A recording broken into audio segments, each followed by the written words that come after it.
بسم الله الرحمن الرحيم الحمد لله وبفضل الله جل وعلا احنا أول قناة اتكلمت عن ياسين البحيري لاعب نهضة بركان المغربي.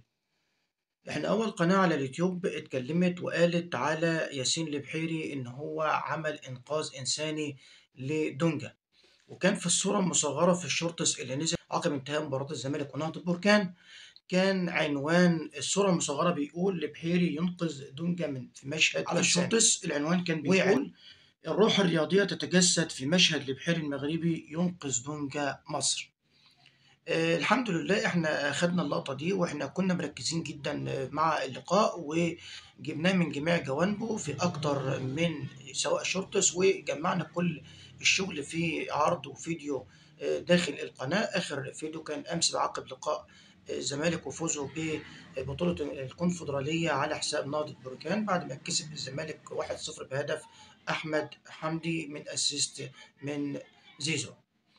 احنا كنا مركزين الحمد لله بفضل ربنا سبحانه وتعالى ان احنا ندي كل فريق حقه، واللاعب المغربي ياسين البحيري كان واجب علينا ان احنا نديله حقه، لان هو عمل لفتة طيبة قد تنافس وهتنافس ان شاء الله، لانه يستحق في الجوائز العالمية في المستقبل. واعتقد ان هي بدأ يبقى لها مردود، لان النهارده شفنا اكتر من موقع واكتر من قناة بيتكلموا على رسوم قناة النادي الاهلي في برنامج ملك وكتابة عادل القيعي وابراهيم المنيسي مع حفظ الالقاب، كانوا بيتكلموا عن لقطة إنسانية لياسين البحيري.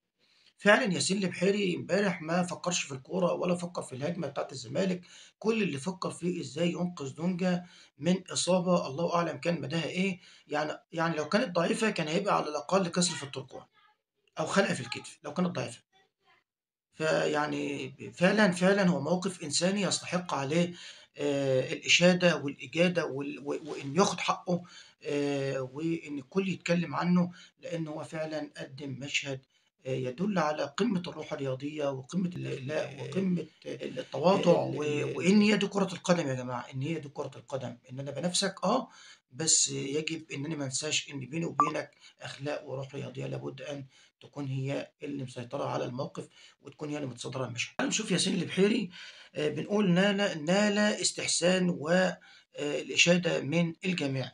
ياسين البحيري مش كده وبس، ياسين البحيري فكر زي ما قلت لكم في حماية دونجا من السقوط بشكل أفقي، لأن دونجا كان نازل بشكل أفقي مستقيم كده، نازل على الأرض برأسه، هو نزله بطريقة أفقية، يعني هو كان نازل برأسه بالعكس، قدم فوق ورأس لتحت، وكانت الوضع كان صعب. هو احتضن اللاعب ونزله بطريقة أفقية خالص على ضهره، والحمد لله والأمور عدت بأمان الله. في موقع يلا كورة من ضمن المواقع اللي اتكلمت على ياسين البحيري بيقول لك إن رغم فقدان الكونفدرالية إلا إنه كان ضمن أفضل اللاعبين وحصل على أعلى تقييم في سوفا سكور، حيث إن لاعب الوسط المغربي فاز بعدة مبارزات أرضية وحاول تهديد مرمى الزمالك في 4 تهديدات وجولة المرمى، وقدم تمريرات بدقة 78 تمريرة صحيحة أمام فريق الزمالك. ياسين البحيري عنده 29 عام، ولد في مدينة كازابلانكا، مر بعدة محطات قبل أن يستقر في نهضة بركان. بدأ رحلته مع الرشاد البرنوسي ثم انتقل لصفوف اتحاد طنجة ثم إلى مولودية وجدة، كان الانطلاقة التي لا معاخل لها. تألق ياسين البحيري في مولودية وجدة في أولى مواسمه 2021 و 22، مشاركته في 30 مباراة من أصل 31 ومساهمته في 8 أهداف، وكمان قام بتسجيل أربع منهم وصناعة مثلهم. كان قريب من الانتقال للوداد البيضاوي. شارك في 70 مباراة أسهم خلالها في 8 أهداف، وتوج مع الفريق حتى الآن بألقاب كأس السوبر الإفريقي وكمان كأس العرش بالمغرب، وكان قريب من لقب الكونفدرالية وحصل على المركز الثاني أمام نادي الزمالك. موقع يلا كورة بيقول إن اللقطة بتاعت ياسين البحيري لقطة قد تنافس على جائزة الروح الرياضية. تدخل ياسين البحيري في الوقت المناسب ورفض طرق نبيل دونجا يسقط على الأرض بعد الارتقاء لأعلى، خوفا من تعرض لاعب الزمالك لإصابة شديدة أو كبيرة، والذي دفع دونجا بعد ذلك أن يقوم ويشكره، وقال إن هو أنقذه من إصابة محتملة في الكتف. ده على حد قول دونجا. وبيكمل الموقع بيقول: ما فعله ياسين البحيري لقطة تدرس في الروح الرياضية، والاتحاد الدولي الفيفا بيخصص جائزة الفير بلاي في حفل ذا بيست سنويا من أجل مثل هذه اللقطات التي تتفوق فيها الإنسانية على المنافسة الرياضية في الملاعب وعلى الألقاب.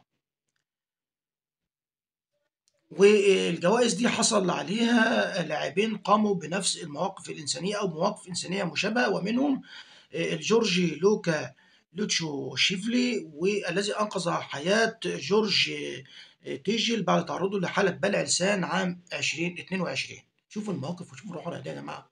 الروح الرياضية هي اللي باقية وبتسطر في التاريخ. إيطالية ماتيا أنيجيسي قدمت الإسعافات الأولية للمنافس بعد فقدان الوعي عام 2020. تجولي فرانسيس كوني أنقذ حياة المنافس وقدم له الإسعافات الأولية بعد فقده الوعي عام 2017. والموقع بيسرد في التقرير بتاعه إن الحالات الإنسانية طبعا بتعزز اللعب النظيف والإنسانية في الملاعب حاجة كبيرة، ستظل لقطة ياسين البحيري عالقة في أذهان متابعي كرة القدم الأفريقية وكل من شاهد مباراة الزمالك ونهضة بركان التي شهدت تتويج الزمالك بلقب كأس الكونفدرالية وحصول البحيري على لقب الأفضل في النهائي كلاعب. وزي ما أنا قلت لكم الحمد لله احنا بفضل الله وفقنا في ان احنا نعلق على لقطة ياسين البحيري واتكلمنا عنها باستفاضة سواء في الشورتس او داخل الفيديو بتاع تحليل مباراة الزمالك ونهضة بركان.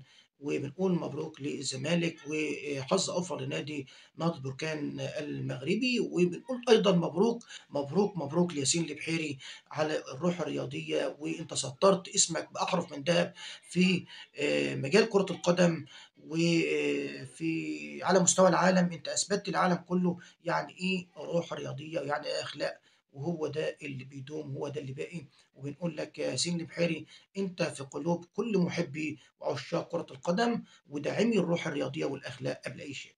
كان معكم راضي فيد من قناة راضي فيد أهلاوي، والحمد لله على إن إحنا كنا بفضل الله سباقين بهذا السبق الصحفي، وكنا والإذاعي واللي إحنا سردناها في قناتنا. بنشكر ربنا سبحانه وتعالى إن هو وفقنا بإن إحنا ركزنا على لقطة كان لها الأولوية، وإن هي فعلا كنا أول من تكلم عن هذه اللقطة، وبعد كده بدأت القنوات المحلية والمواقع تتكلم عن هذه اللقطة. في أمان الله وحفظه.